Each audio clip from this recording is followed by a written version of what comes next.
मुख्यमंत्री देवेंद्र फडणवीस यांच्या उपस्थितीत भूपती उर्फ सोनू या माओवाद्यांच्या सर्वोच्च नेत्यानं आत्मसमर्पण केलं। त्यासोबत 60 माओवादी सुद्धा शरण आलेले आहे। या शरण आलेल्या माओवाद्यांकडून जे शस्त्र जप्त करण्यात आलेले आहे ते सोफिस्टिकेटेड वेपन्स आहे।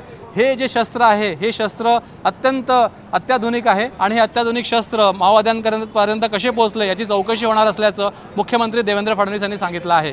हे जे शस्त्र आहेत हे परदेशात तयार झाले, शत्रू राष्ट्र जे आहेत भारताचे त्या शत्रू राष्ट्रानं काही मदत माओवाद्यांना केली का या संदर्भात सुद्धा चौकशी आता होणार आहे। काही परदेशी शक्ती या माओवाद्यांना मदत करतात आणि परदेशी शक्ती या माओवाद्यांना अशा पद्धतीने शस्त्र पुरवतात या संदर्भात आरोप गेल्या अनेक वर्षापासून होत होते। आता हे माओवाद्यांनी हे जे शस्त्र 100वरती शस्त्र आहेत या शस्त्रामध्ये हे अत्याधुनिक जे रायफल्स आहेत AK-47 आहे हे शत्रू राष्ट्रांनी दिले का या संदर्भात चौकशी आता होणार आहे।